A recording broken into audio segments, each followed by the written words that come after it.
Hariom, namastê pessoal, tudo bem? Bom, vou fazer um vídeo aqui então sobre os chakras. E esse é um tema extremamente difícil de falar, mas que tem tudo a ver, né, com o yoga. Eu já tentei fazer esse vídeo várias vezes, assim. Por vezes eu fiz, inclusive, já tinha até colocado no canal alguma coisa. Mas eu nunca fico contente assim com o resultado final. Até porque a minha o meu conhecimento é muito limitado, né? E eu acho que esse assunto ele não é que ele não tenha sido corretamente passado, sabe? Mas muito desses ensinamentos eles se perderam no meio do caminho. E em tempos atuais, assim, existe muita informação e muita glamorização, poetização em cima desse termo, né? E pouca sabedoria, sabe? Então, eu acho um assunto bem difícil assim de ser tratado pela nossa ignorância, pelo menos pela minha ignorância, né? Eu não tenho faculdades mediúnicas, né? Não sou uma pessoa com essas ferramentas que tenha vindo encarnado com elas. E eu acho de extrema importância quem fala sobre esse assunto ter essas ferramentas e por isso capacidade de estar falando sobre essa temática dos chakras, né? Então o que eu vou fazer? Eu conheci um bom professor aqui na minha cidade, numa determinada época, o senhor Pedro Tomerelli, e ele era um cara que tinha, né, essas ferramentas, essa capacidade. Eu conheci, fiz pouquíssimas aulas com ele, né? Mas para minha sorte, eu tive uma amizade muito grande com uma das suas alunas. E essa pessoa conviveu com ele por 30 anos. Então, através dessa pessoa, ela me passou o conhecimento dele, né? Era uma pessoa de muita confiança minha, né? E me ajudou consideravelmente nessa minha trajetória, nesse meu caminho aqui no yoga, o autoconhecimento em geral, né? E então, o que eu vou fazer? Eu vou ler com vocês um material do senhor Pedro Tomerelli, que eu fuçando aqui nas minhas coisas ontem, encontrei esse material e falei, pô, espetacular, é isso, né?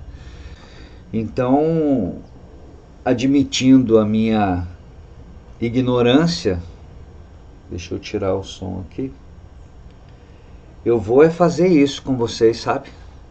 Dividir, compartilhar um conhecimento de uma pessoa com totais condições de estar falando sobre esse tema.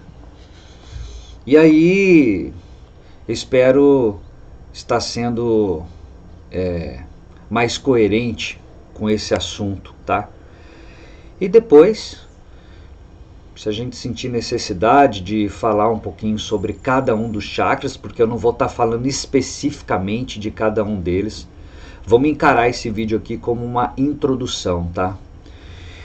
Aí posteriormente eu falo a partir do pouco que eu sei, dos livros que eu já li, né?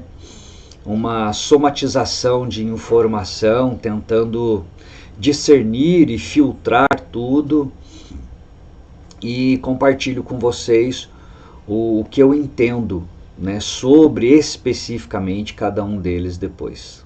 Tá certo? Então vamos nessa. Deixa eu compartilhar aqui com vocês. Opa!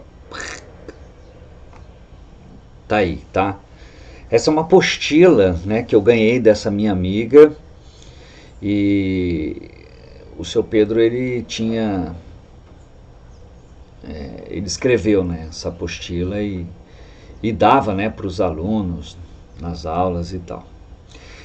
Então ele fala, considerações sobre energia, né?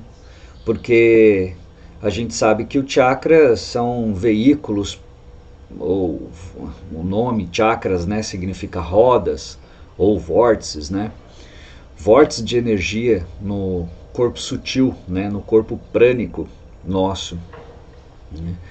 E para a gente entender esses processos, né, dos chakras, é necessário a gente falar um pouquinho sobre energia, né? A gente não sabe o que é energia, né? A energia ficou no campo do misticismo. Energia, sua energia é ruim, sua energia é boa, né? E coisa e tal. O que a gente está querendo dizer com tudo isso quando a gente usa esse termo, né?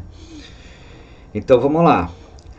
Vários físicos, místicos e matemáticos já tentaram explicar o que é a energia, porém até hoje sem sucesso, pois não se encontrou até hoje uma forma de fazer isso por meio de palavras, pois as mesmas só representam aquilo que a nossa percepção física pode captar. Por isso, a única forma que encontro para trazer a todos a ideia do que seja energia é criando vários exemplos da diversidade de manifestações energéticas, de forma a trazer inferências em outras áreas, criando dessa forma muitos exemplos que terminarão por abrir a intuição e assim possibilitar a compreensão. A energia só é perceptível por seus efeitos. A energia só é perceptível por seus efeitos, sendo que, via de regra, não impressiona nossos sentidos físicos. Embora algumas formas de energias, as de baixa frequência, possam fazê-lo, como por exemplo a luz com suas cores, o som, o calor, o peso e etc. A teoria mais empregada e mais perto da verdade é a de frequência, isto é, vibração. Interessante, né? Fazer uma pausa aqui, que o hermetismo, né? Ele fala de princípios, de leis que governam o universo. E uma dessas leis é o princípio da vibração, né? Seguindo aí, porém, embora em alguns tipos de energia essa vibração possa ser atribuída a alguma partícula, som, ultrassom, luz, calor, etc., nas frequências mais altas carecemos dessas partículas perceptíveis. Quando místicos dizem que assim como é em cima é embaixo, outra lei hermética, isso aí, né? Querem dizer que a estrutura atômica está intimamente relacionada com o nosso universo. Peguem a nossa galáxia e as duas nuvens de Magalhães e será obtida a réplica de uma molécula de água. Essa estrutura, retornando aos átomos, nos mostra que os mesmos são a união de milhões de partículas. Por isso, o átomo, em grego significa indivisível, já foi picado em mais de uma centena de partículas e continuará a sê-lo até a exaustão de suas partículas. Alguns autores tratam a energia como atração e repulsão, amor e ódio. O que também não deixa de ser verdade, admitindo-se o vai e vem das mesmas, né? No caso, frequências. Porém, os cientistas, na atualidade, estão retornando aos princípios filosóficos antigos. Isto é, a energia é mente, inteligência que mantém o universo, macro e microcosmos, em equilíbrio. De novo, pessoal,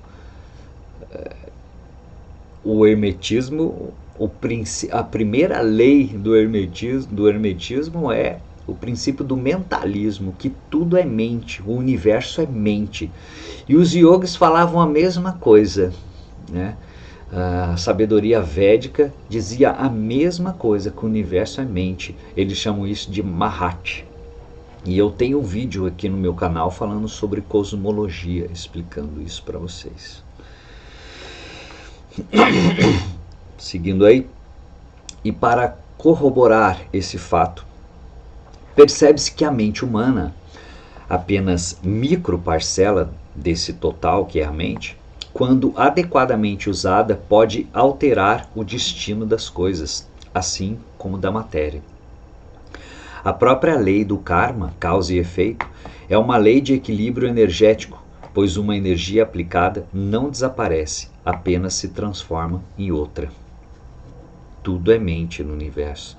O poder da mente é uma coisa espetacular e incrível. Por isso, esse comando sobre ela é tão sustentado e ensinado pelo yoga, né? A importância desse comando sobre a mente, né?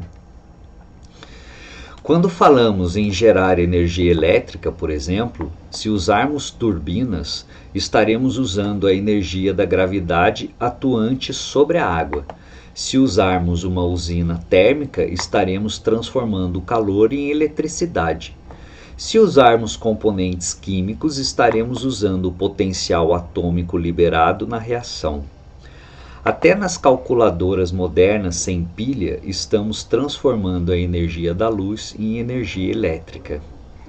A própria eletricidade não consegue ser definida pela ciência de forma completa, pois a mesma produz vários fenômenos que nos induzem a pensar num processo bem mais complexo que apenas a aceleração de elétrons e sua transmissão através de condutores, pois temos a produção de luz, de calor, de magnetismo e etc.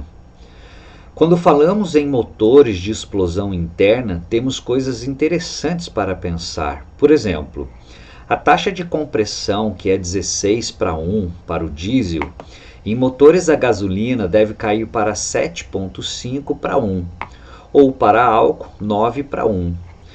Se obedecermos a essas proporções, o motor terá bom desempenho. Caso contrário, o resultado será insatisfatório. Isso porque cada combustível tem seu padrão próprio de liberação de energia, embora no petróleo bruto, diesel e gasolina encontram-se misturados a centenas de outros hidrocarbonetos. Quando pensamos em energias mais elevadas, temos que seguir as mesmas condições dos combustíveis, isto é, existe uma mistura de todas as frequências com condições diversas de liberação ou aproveitamento. Uma das condições de aproveitamento é a consonância entre energias com frequências ou harmônicas. Para entender isso, temos que conhecer um pouco sobre frequência. O exemplo a seguir será apenas didático, sem se relacionar a nada. Será apenas para a compreensão do que são frequências e harmônicas, tá? Suponhamos uma frequência de 20 Hz, isto é, 20 oscilações por segundo. Se representarmos isso graficamente, teremos algo como que segue. Então tá aí esse gráficozinho, né? 20 oscilações por segundo. Quando essa energia se sincroniza no tempo, obtemos a chamada energia coerente, da qual o raio laser é um bom exemplo. Nessas condições, a energia dissolve metais ou substâncias orgânicas com a mesma facilidade, sem afetar os outros corpos que estejam em contato com os mesmos, pois só atua na área delimitada pelo feixe e esse mesmo só até a profundidade regulada. Agora, se tivermos uma frequência de 10 Hz juntamente com a de 20 Hz, vamos ter um segundo, né, uma segunda frequência, que o desenho está aqui, ó, explicando. A frequência de 20 e a frequência de 10 intercalada. Notamos que cada duas ondas de 20 Hz combina-se uma de 10 Hz. Está vendo aqui? Ó? Uma, duas. A cada duas combina-se uma de 10 Hz. Isso mostra uma intensidade dobrada a cada 2 ciclos. Se tivermos uma outra de 5 Hz, vamos ter a combinação a cada 4 ciclos e, consequentemente, intensificação da frequência. A esse fenômeno chamamos harmônicas, que, quando levadas a determinadas condições, podem quebrar até sólidos como cristal, concreto e até mesmo aço. Né? Aquela história da vibração, como tudo no universo realmente está em constante vibração e frequência. Né? Bom, nas energias superiores, é esse o princípio mais frequentemente encontrado, pois, como sempre dizemos, nessas condições os iguais se atraem. Quando absorvemos energias externas, quando meditamos ou nos colocamos em condições de assimilação, o que vai acontecer é o que segue. O que vamos receber só vai reforçar o que já possuímos. Por isso, se torna tão necessário nos colocarmos em estado de paz e tranquilidade antes de iniciar a absorção, pois iremos receber apenas energias que estejam em harmônicas com a nossa nesse momento. Né? Por outro lado, as energias já integradas ao nosso ser também sofrem esse tipo de consonância ao circular pelos chakras através dos nadis. Então, só abrindo um parênteses, os chakras estão ao longo da coluna vertebral. Eu acho que a grande maioria de vocês sabem disso, são 7 basicamente, e eles são contornados por nadis. Essas energias circulam por eles e através deles, através desses condutos energéticos, né?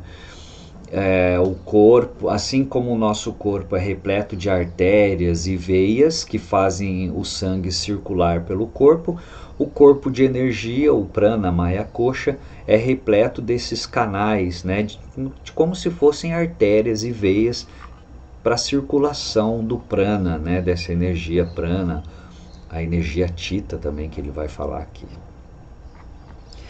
Bom, a própria energia prânica não se compõe de um único padrão energético, mas, como na luz solar, apresenta todas as cores do arco-íris quando difratada, porém no conjunto aparece ser uma coisa única. Né? Deu para entender, né? Eu li errado ali, mas enfim.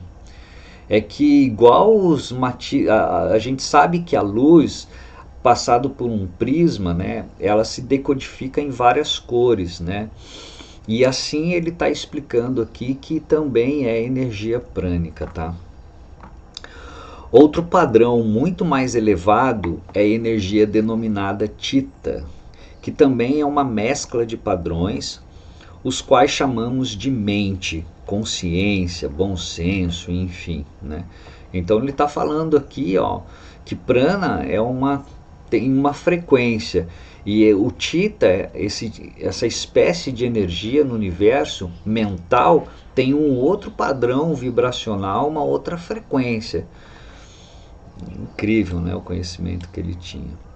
Essas energias encontram-se esparramadas pelo universo, sendo usadas conforme a necessidade dentro de certas regras. Tá? Pode-se dizer que todo este processo terminará quando toda a energia bruta tiver se transformado em Chitta na sua frequência mais elevada. Todo o nosso trabalho consiste em efetuarmos essa transformação através de todas as nossas encarnações. Do ponto de vista energético, é isso que a gente está fazendo, tá? O chamado eu verdadeiro é fragmento do primeiro núcleo de energia superior existente em suas múltiplas personalidades, vem tentando transformar mais energia bruta em energia superior. Por ser cada eu, via de regra, uma partícula infinitesimal de energia elevada, consegue pouco com seus esforços e, o que é pior, as energias intermediárias, sensações, emoções, etc., distraem essa partícula, fazendo com que pare de tentar essa transformação. Apenas aqueles que se empenharam com afinco conseguiram em partes esse intento, sendo que a partir de um certo grau de evolução começam a se dar conta dessa necessidade. Nos dias atuais, uns poucos já chegaram a perceber isso, embora a maioria nem se deu conta do que está fazendo aqui nesse mundo. Isso é muito incrível, né? Isso é muito iógico, né? No yoga a gente tem, Patanjali fala no segundo capítulo, que é o capítulo prático dos Yoga Sutras, né? O primeiro verso ele fala que yoga consiste em tapas, swadhyaya e ishvara pranidhana, né? E tapas é disciplina, né? O empenho, a dedicação, o esforço, né? Não o esforço no cotidiano para trabalhar, né? Mas se empenhar espiritualmente falando, né, para sair desse ciclo do samsara, né, de reencarnação, morte e coisa e tal, entender o sentido e o propósito de um nascimento humano e todas essas coisas que eu falo sempre aqui para vocês, né. Seguindo aí, podemos dizer que essa partícula de discernimento, o eu verdadeiro, né, que ele fala aqui, busca, ou pelo menos deveria buscar, através de encarnações, trabalhar as energias com a finalidade de elevá-las ao seu padrão. Para que isso aconteça, é necessário que ela não tenha energias intermediárias de padrões cada vez mais densos para evitar problemas. Então a gente tem que colocar um não aqui, né? Que tipo de problemas ele fala? Dou o exemplo do gerador Van der Graaf, acelerador linear. Gente, eu nem sei o que é isso. Eu acho que eu precisava fazer uma pesquisa para passar aqui para vocês. Mas ele explica aqui, ó, vamos ver se a gente entende. Onde bobinas de capacidade cada vez maior garantem a estabilidade da carga na culatra do gerador. Uma vez cortada a corrente que sustenta essas bobinas, a diferença de potencial se torna tão grande que a energia acumulada na culatra dispara com a velocidade da luz para frente do gerador, conseguindo alterações no núcleo de átomos ou a sua destruição. Puta merda, ele manjava demais. O seu Pedro, ele era um pesquisador acima de tudo, engenheiro mecânico, ele trabalhou na área de tecnologia de foguetes, essas coisas todas, se eu não me engano, sabe assim, ele era um cara extremamente estudado na área de engenharia e todas essas coisas assim. Aqui na nossa região, o seu Pedro, eu não sei se ele já partiu ou se ele ainda está vivo. Eu estou gravando esse vídeo aqui dia 28/3/2025. Há aproximadamente uns 3 anos atrás, eu acredito, eu encontrei com ele, né? Ele estava vivo com seus 95 anos, né? E na ativa, tá? Não mais dando aulas de yoga e nem nada do gênero. Ele possui uma fábrica aqui na região de produtos para diabéticos. Pesquisador que ele era, ele desenvolveu muitos alimentos e produtos voltados para os diabéticos, né? Então ele é um cara extremamente capaz, né, para estar falando dessas coisas todas com essa linguagem, né, técnica e científica. Aí ele vai explicar isso que ele acabou de falar, tá, pessoal? Aqui tem um gráfico, ó, mostrando a culatra, tal da culatra que ele falou. Então ele vai usar esse gráfico para explicar. No corpo, a constituição estrutural dos chakras está bem próxima desse sistema. O chakra básico é a culatra, tá aqui, onde fica acumulada a energia em seu estado mais bruto, e os outros chakras vão tendo energias mais sutil à medida que vamos subindo até o coronário, onde em princípio apenas essa fagulha de discernimento deveria estar atuando. Por outro lado, para levar a interação entre todas as frequências do ser humano, né, que são os 7 corpos, cada um deve ser constituído de energia mais densa ou sutil, dependendo de que lado começamos. Então, eu fiz um vídeo também, pessoal, sobre os 7 corpos. Tá no meu canal aí também, os corpos sutis, tem 2 vídeos explicando sobre isso. Caso você não conheça sobre o assunto, é bom você ir lá e assistir, tá bom? Que são frequências, né? Esses corpos são frequências em nós, tá? Em princípio, então, a energia mais sutil, elevada, tem atuação sobre as mais grosseiras, inferiores. Porém, devemos lembrar que o que temos de energia superior é muito pouco, e o que é pior, mal utilizada, pois aproveitamos essa energia para acrescentar valores às nossas emoções e sentimentos, ao invés de usá-la para controlá-los. E os yogis estavam falando exatamente isso, né? O yoga é para isso, inclusive, né? Esses 7 corpos, isto é, 7 padrões energéticos, se interpenetram, ocupando o mesmo espaço ao mesmo tempo.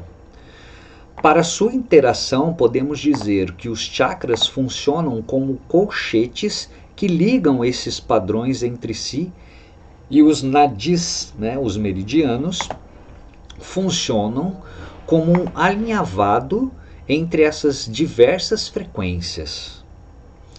Vários canais, nadis, se distribuem pelo corpo. Entre os chakras, vários canais nadis, né, se distribuem pelo corpo, entre os chakras, e centenas de outros pontos, criando uma rede de distribuição entre as diversas partes do corpo, inclusive nas outras frequências. É fácil perceber que, como são vários tipos de energia envolvidos, podem surgir vários tipos de interações, tanto boas como más, né? Os canais principais estão entre o chakra básico e o coronário. Eles são chamados de Sushumna, Pingala e Ida, tá? Depois eu vou mostrar uma imagem para vocês. A circulação das energias por esses canais pode ou não passar através de todos os chakras, isso em função do padrão fornecido pelo básico ou, nos indivíduos mais evoluídos, pela solicitação e controle das energias efetuado pelo coronário. Quando a energia kundalínica sobe por sua conta, sem controle, com raras exceções, potencializa os sentimentos ruins, pois quase sempre teve as portas abertas por um desequilíbrio emocional. Excepcionalmente, choques físicos podem atuar de forma benéfica. É que aqui, gente, ele subentende-se, né, que a gente já tem um conhecimento sobre essa Kundalini. Kundalini, ela é descrita como um tipo de energia que se encontra na base da nossa coluna vertebral. Todos nós temos essa potência, essa latência. Algumas escolas falam que a própria energia telúrica da Terra, sabe? Por isso que eu falo, tem muita especulação, muitas maneiras, configurações de explicar essa energia Kundalini, e a gente acaba se perdendo nesses modelos todos de explicação, né? Então, eu não tenho nem como definir para vocês assim isso corretamente, né? Mas vamos pensar dessa forma, tá bom? Vamos ficar com esse entendimento, que de alguma maneira, independente do que ela seja, propriamente dito, como é que ela é um tipo de energia que é descrita pelos yogis, né, como residindo ali na base da coluna vertebral, né, no chakra básico ali, e todo o processo de desenvolvimento humano, evolução e tudo isso passa pelo aspecto dessa energia e ascendendo pelos chakras, sabe? como se fossem abrindo todos esses centros, né? Essas frequências, né? Cada um já deu para entender que cada um deles estão conectados pelos nadis e tem uma frequência associada a certos corpos nossos, né? Então a interação dessa energia, dessa Kundalini nos chakras, de alguma maneira, né, vai de acordo com a nossa evolução ética e moral, né, tudo isso vai se abrindo, né, de alguma maneira, essa energia Kundalini, que ela vai subindo, né, para o coronário, para o chakra coronário, e as coisas vão acontecendo, tá? É sobre isso que ele está falando aqui, né? Que se a gente trabalhar isso, se as pessoas trabalharem isso de forma desordenada, sem um bom professor, né, para guiar, orientar esse processo, né, isso pode gerar muitos desequilíbrios emocionais, né?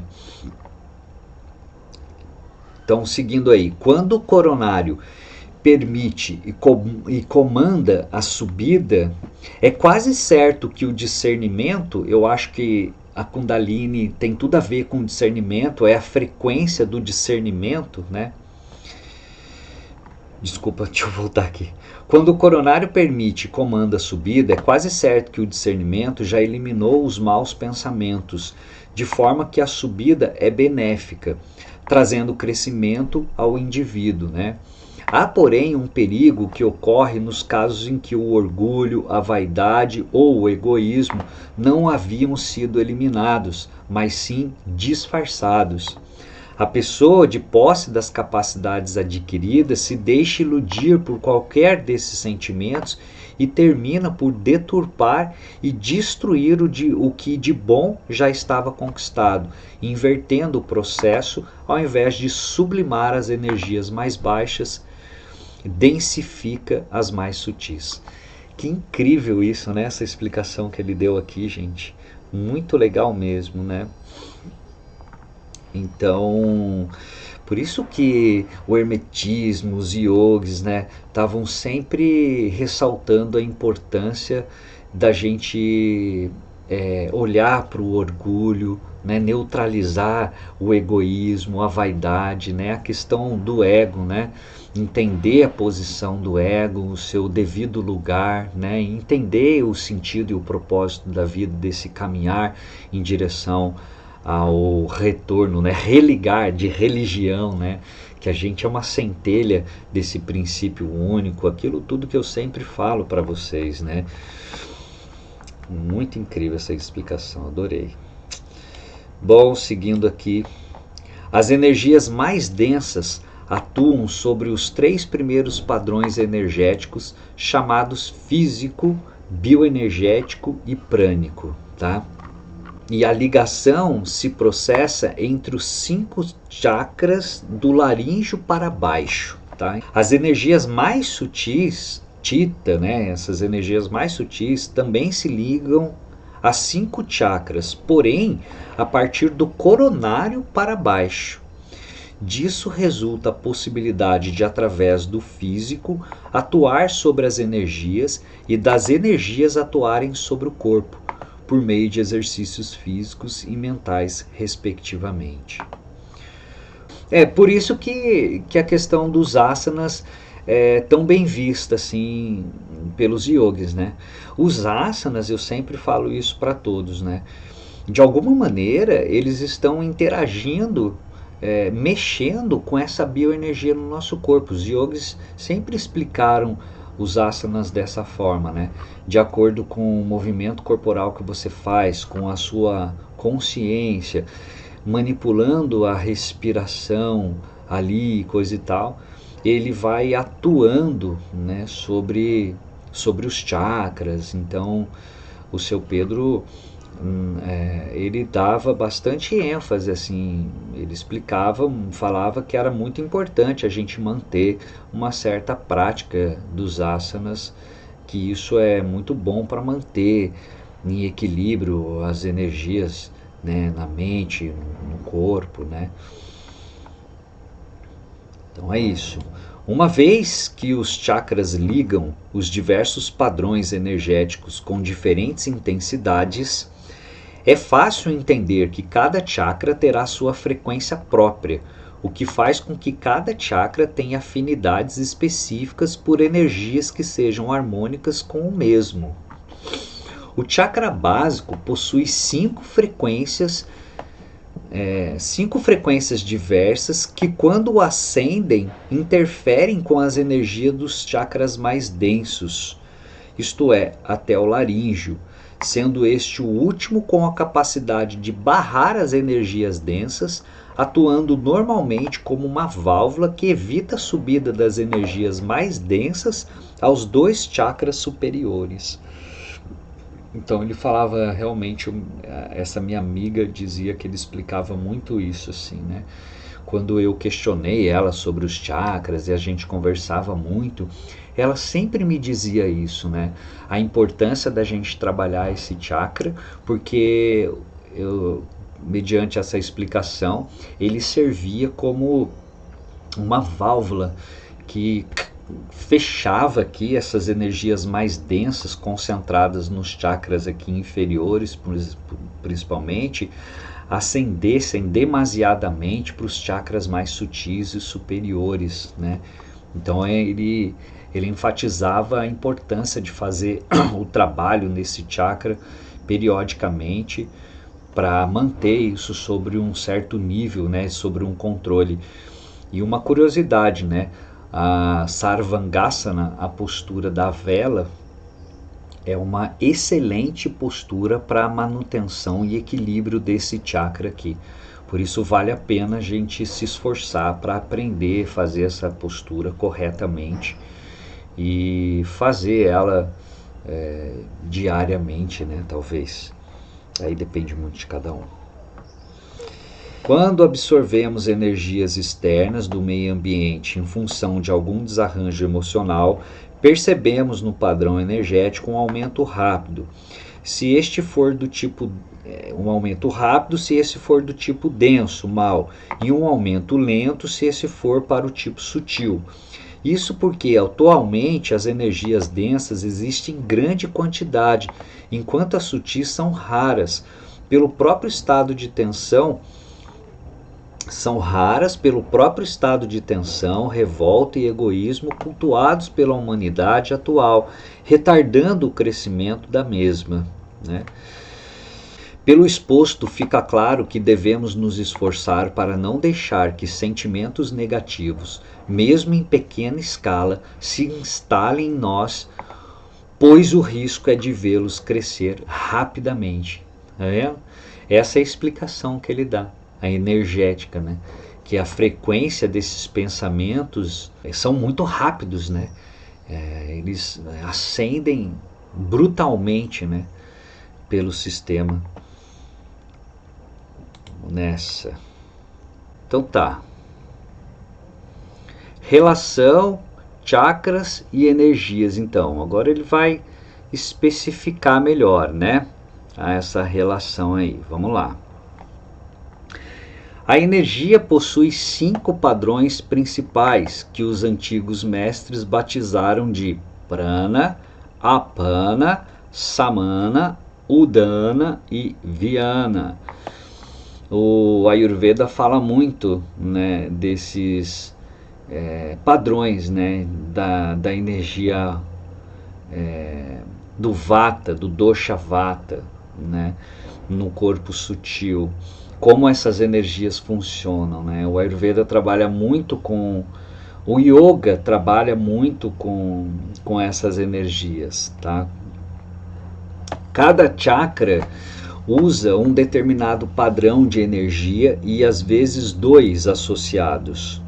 O chakra básico está mais ligado ao físico e ao bioenergético. Assume as funções do sexo e de excreção.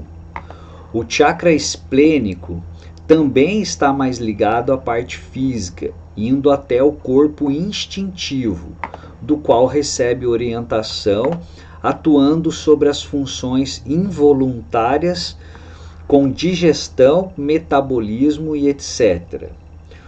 O chakra solar liga todos os corpos com a mesma intensidade. Talvez seja essa a razão do cordão de prata sair desse chakra. Tem também atuação física sobre o estômago e sistema nervoso. O chakra cardíaco apresenta 2 padrões próprios, um mais sutil, ligando a mente intelectiva e a mente espiritual, né? E outro mais denso, ligando a mente intelectiva e a mente instintiva. Fisicamente atua sobre o coração e pulmões, enquanto psicamente atua sobre os sentimentos e as emoções, estimulando também as sensações, alterando dessa forma a percepção das coisas.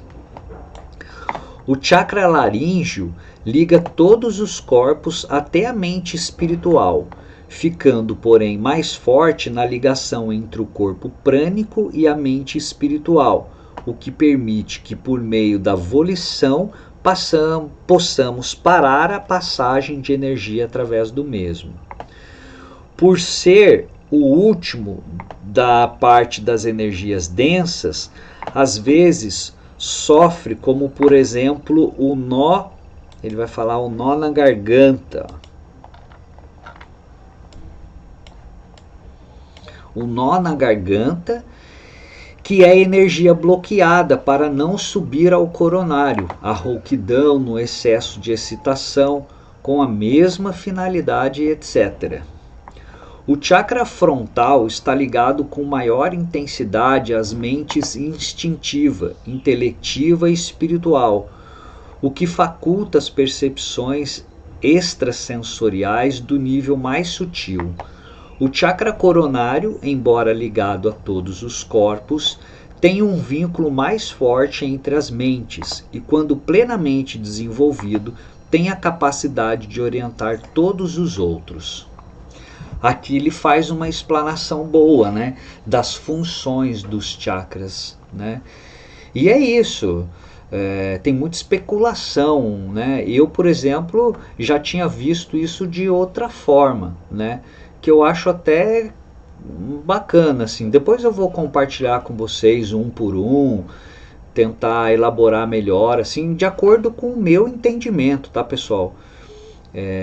De acordo com as pesquisas, assim, né? Como eu falei para vocês, filtrando um pouquinho todas as informações para chegar a um consenso melhor, emprestando dessa sabedoria aqui do Sr. Pedro também, tá? Depois a gente vai falar sobre cada um deles mais meticulosamente. Mas deu para já fez uma explanação boa aqui pra gente, né? Um fato que não pode ser esquecido é que a percepção desses chakras, embora muito semelhante, não é percebida por todos os videntes da mesma forma, pois assim como entre as pessoas existe o daltonismo, que vê as cores de forma diferente, os videntes captam as energias decodificando-as de acordo com as suas frequências, resultando disso percepções diferentes de um mesmo fenômeno. A ligação dos chakras maiores entre si e sua distribuição para os menores se faz através dos nadis, que são aqueles canais, né? Seguindo o exemplo de que os chakras são os colchetes que unem as 7 frequências do ser humano, podemos dizer que os nadis são a linha que chuleia os diversos corpos entre si. Os pontos de acupuntura e shiatsu são os chuleados entre os 4 primeiros corpos mais densos. Por isso é que podemos atuar até em alguns problemas emocionais, instintivos, através de bloqueio ou desbloqueios de diversos pontos. Já no corpo físico, os resultados são mais fáceis de entender, pois a correlação meridiano-órgão é bem assinalada no próprio meridiano. Então agora ele já está dando uma explicação bem técnica, né, dos nadis. Outros canais mais sutis não são percebidos pelos aparelhos de acupuntura, porém existem aos milhares, distribuindo energia mais sutil para todos os órgãos do corpo. Eis porque estados emocionais alterados, tais como inveja, ódio, ansiedade, etc., produzem efeitos sobre o físico, como úlcera, psoríase, herpes e etc.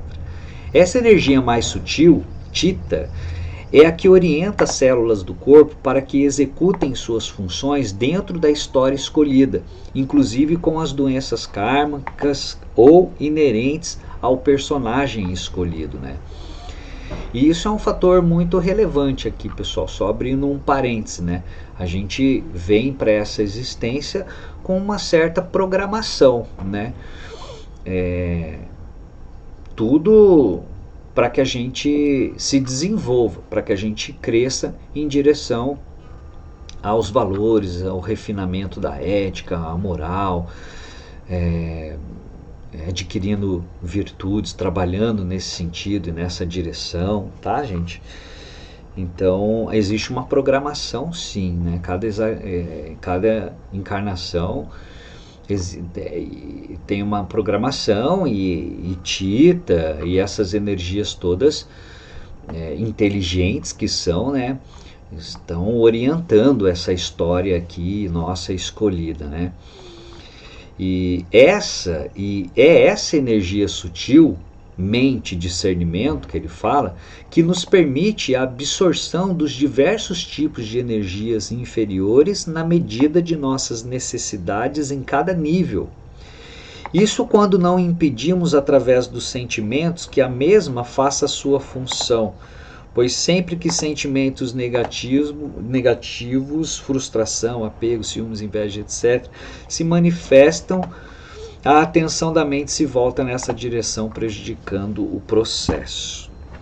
E é essa energia sutil, Theta, né, mente, discernimento, ele coloca aqui, que nos permite a absorção dos diversos tipos de energias inferiores na medida de nossas necessidades em cada nível.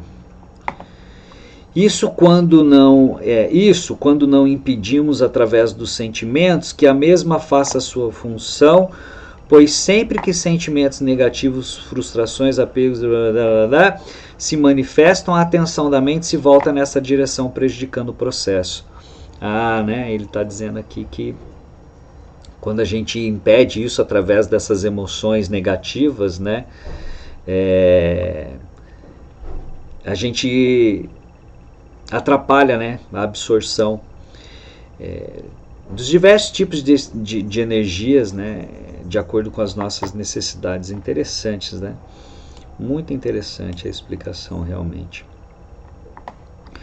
Como na humanidade atual essa energia ainda não é grande o suficiente para trabalhar nos dois níveis, a mesma deixa o físico para cuidar do emocional. Resultado: queda do sistema imunológico, crescimento indiscriminado das células sem controle, doenças degenerativas em geral. Entre os chakras existem várias ligações, sendo as principais os canais Sushumna, como eu falei, Pingala e Ida, sobejamente conhecidos e inclusive, não conheço essa palavra, gente, sobejamente, conhecidos e inclusive simbolizados no cadedeu de Hermes dos antigos gregos, o que mostra que esta percepção não estava confinada apenas no Oriente, tá? Então, sim, o Antigo Egito, os gregos, todas as civilizações antigas estavam falando desses princípios energéticos, tinham conhecimento sobre tudo isso. A nossa sociedade moderna que se voltou para o materialismo, para o ceticismo, e por isso nós estamos no momento que a gente está, né? Sem considerar esse conhecimento antigo e milenar, essa sabedoria sobre energias, a sutileza das coisas, o espírito, a mente, né? Que tudo isso são formas de energia, né? Em nós, frequências.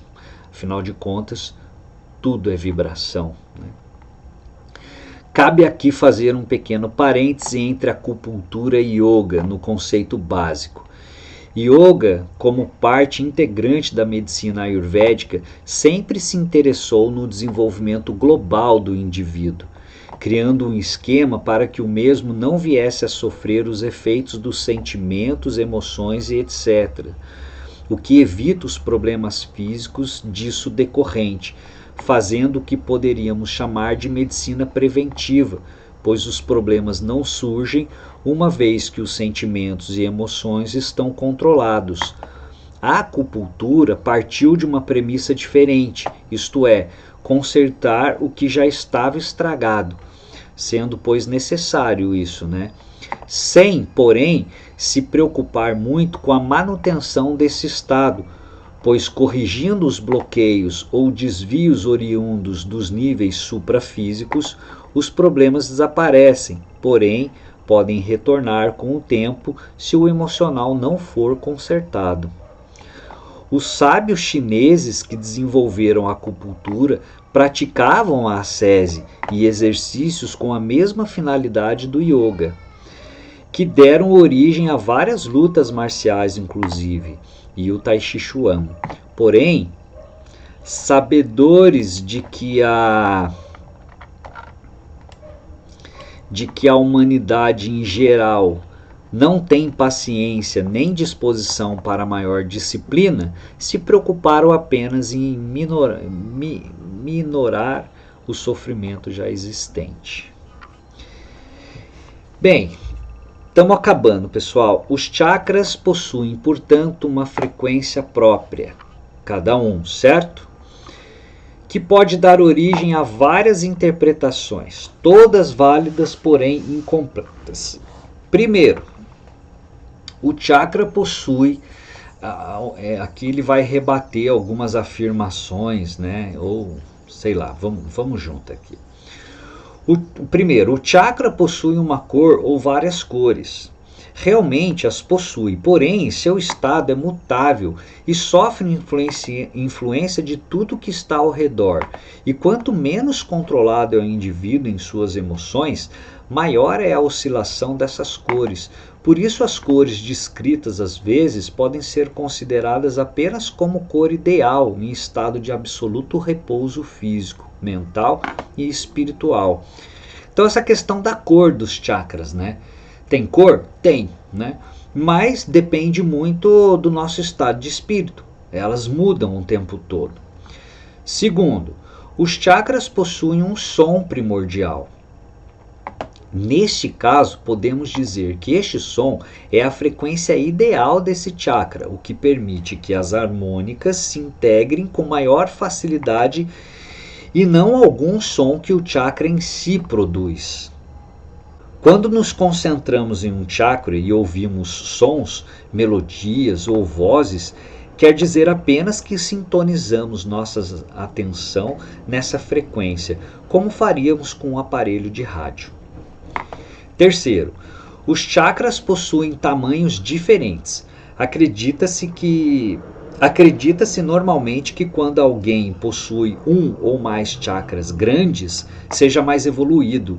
Mas aqui ocorre um problema que deve sempre ser levado em consideração quando os dois chakras superiores, coronários e frontal, apresentam essa particularidade. Podemos até admitir que isso seja verdade, porém, se isso se manifesta nos 5 chakras inferiores, temos que admitir que o indivíduo possui poderes supranormais, mas não que sejam empregados para o crescimento espiritual. Às vezes, pelo contrário, são para a sua ruína, uma vez que a pessoa não tem o perfeito controle da situação, podendo os maus sentimentos, orgulho, vaidade, ambição, se suprir desse excesso energético, crescendo desmedidamente, dificultando ou quase impossibilitando o controle por parte do discernimento, fazendo com que o indivíduo decaia para níveis mais primitivos. Então é isso, né? Os chakras têm tamanho sim, mas quando aumentados nos inferiores, isso é um problema. Quarto, as descrições indianas apresentam os chakras com o lótus de 2, 4 e mais pétalas. Isso são simbolismos derivados dos subvórtices originados elo principal. Isso são simbolismos derivados dos subvórtices originados pelo elo principal e que dão essa impressão, inclusive com variações de cores. Isso é fácil de explicar. Se tivermos um círculo de 4 centímetros e ele for completado com 2 círculos de 2 centímetros, todos com a mesma velocidade periférica, quando o círculo interno girar uma vez, os externos girarão 2 vezes, criando o dobro da frequência, alterando, obviamente, a sua percepção. As descrições indianas também apresentam figuras geométricas inseridas nos chakras. Sabemos que as formas pensamentos se cristalizam com o correr do tempo e que quando muitos pensam a mesma coisa por muito tempo, isso acaba se concretizando. Olha só, cara, que incrível isso. Ora, a humanidade não é algo tão recente em certos sinais. Ora, a humanidade não é algo tão recente e certos sinais são encontrados desde a pré-história, quais sejam o círculo, a espiral, o triângulo, o hexágono, a meia-lua e o quadrado. E esses são as formas geométricas, tá, gente, para representar os chakras. O quadrado e o triângulo foram inicialmente associados ao masculino e feminino, como forma de expor o sexo. O quadrado transformou-se no retângulo e posteriormente na grade, e associado ao lado masculino, positivo, sólido, fogo e etc. E o triângulo, tendo eliminado o traço, passou a representar as qualidades femininas, negativas, macio, frio e etc. A espiral, com a energia latente, no caso da cobra enrolada, que é o símbolo da Kundalini, corda torcida. Desculpa, ele só fez essa afirmação, né? Perdão. A espiral, com a energia, ele está afirmando que a forma de espiral com a energia latente, no caso da cobra enrolada, o exemplo da Kundalini. Esses símbolos foram, com o correr dos milênios, associados a seus chakras, que eram percebidos com certa facilidade pelos xamãs primitivos. Dessa justa posição passaram a fazer parte integrante como arquétipos que hoje são percebidos por quase todos os videntes quando buscam o sentido primário dos chakras, né? Então, existem muitas pessoas capazes de ver esses chakras, sim, o que ele está chamando aqui de vidente, e em todas as eras, em todos os tempos, existiam médiums paranormais com essa habilidade e capacidade para tratar, para inclusive estar ensinando sobre esse assunto, né? Então, com certeza, existe uma verdade aqui, né? A representação de animais nos chakras é simbólica, tentando representar certas qualidades inerentes aos mesmos e que são consideradas atributos desses animais. Então a gente não está vendo as formas dos chakras ainda, né? Mas vocês vão ver depois que cada uma delas tem um símbolo, né? Deidades ali dentro, um monte de coisa. É tudo somente para explicar as características desses chakras. É só para isso. É tudo simbolismo. Concentração. As mais diversas disciplinas são dadas pelas diversas escolas yogis ou filosóficas para se alcançar a iluminação. Se acompanharmos atentamente as mesmas, veremos que as descrições de cores, de formas, de deuses e etc. são diferentes e às vezes discrepantes entre uma e outra. É que todos esses princípios de meditação são apenas recursos mnemotécnicos para facilitar a concentração e não a expressão de uma verdade qualquer. O que importa é a concentração em si mesma. Algumas escolas postulam que o primeiro chakra a ser desenvolvido deve ser o frontal, o Agnya, por ser o chakra do controle sobre os outros, pois muitos não consideram o coronário como um chakra, mas sim a porta de Brahman, isto é, a passagem nos dois sentidos do indivíduo para o absoluto. Porém, no Agnya encontramos o símbolo Yoni, que representa os órgãos sexuais femininos e, portanto, a passividade, a negatividade, etc. Gente, quando ele usa a palavra negatividade aqui, ele não está querendo falar que é ruim, não, tá? É só uma expressão do aspecto yin da natureza. O aspecto yin está ligado ao feminino, à lua, à água, tudo, tá? Isso, encarem isso como simbolismo, tá bom? Então ele vai dizer aqui, né? Ele está explicando aqui, pessoal, que nesse processo de trabalhar a iluminação, né, através dos chakras, da manipulação da energia, né, que os yogis faziam muito isso, muitas escolas dizem que é para começar por aqui, né, que a gente começa o trabalho energético nos chakras sempre pelo Agnya, que é esse chakra da terceira visão, né?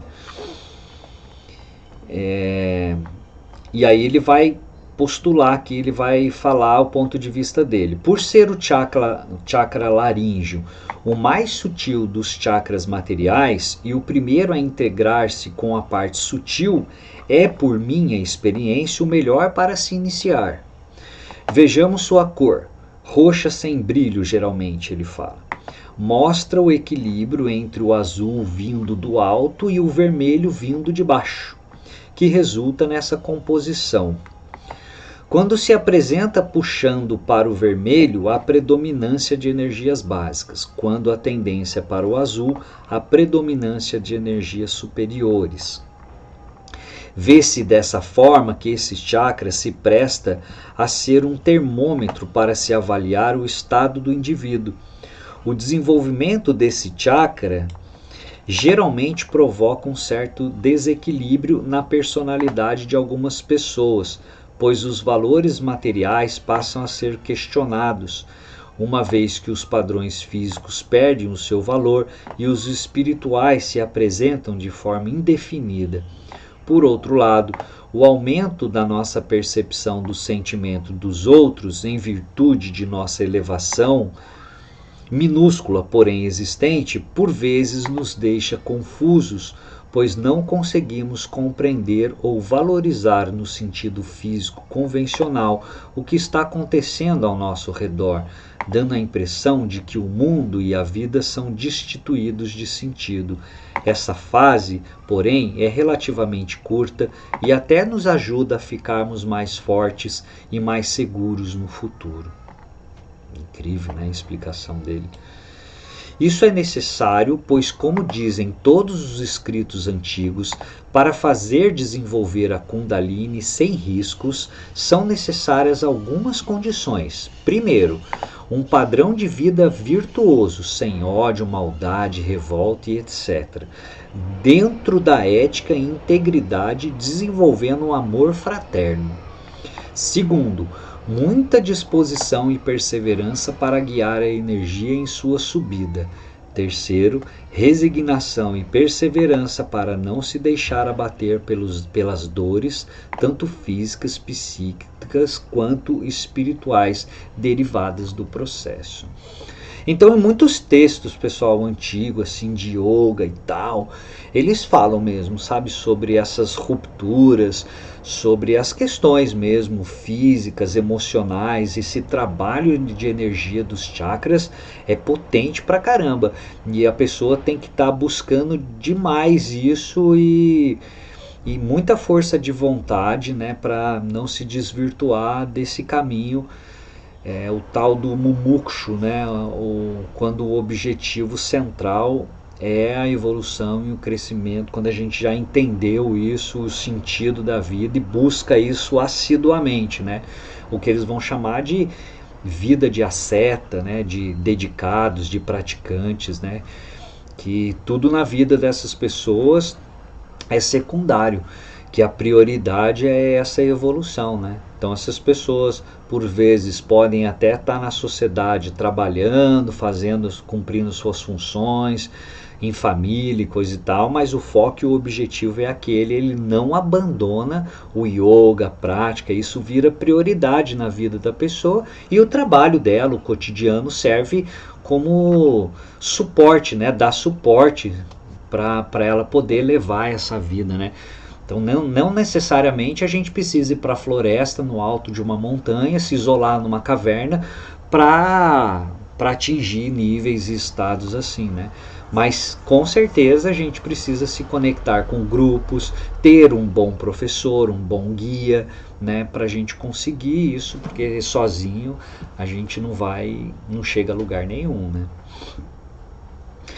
Em vista do acima exposto, parece-me melhor após o laríngeo trabalhar um pouco o cardíaco, para melhorar essas qualidades e só então dirigir-se ao frontal e desse ponto para os chakras inferiores. Então ele partia dessa premissa. Primeiro ele trabalhava esse, depois o cardíaco, né? E só depois ele ia para o trabalho do frontal.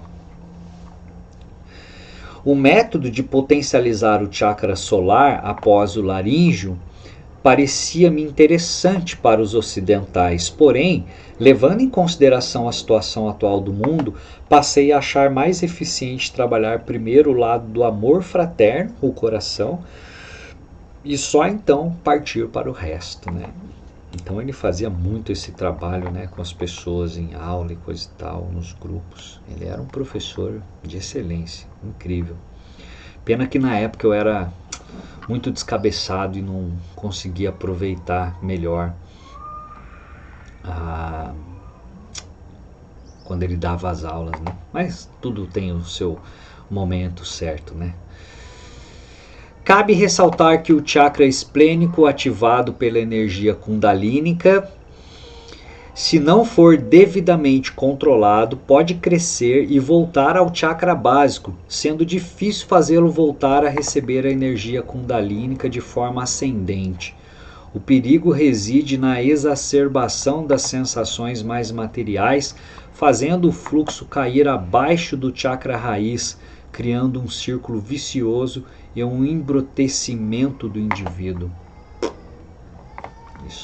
Por isso que temos que ter um mestre, né, um professor para nos guiar nessa trajetória.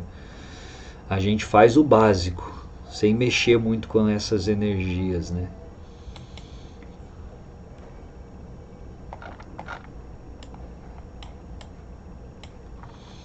Aí ele vai falar da interação da Kundalini e chakras. Eu acho que o vídeo está muito grande já, pessoal. E a gente já está terminando.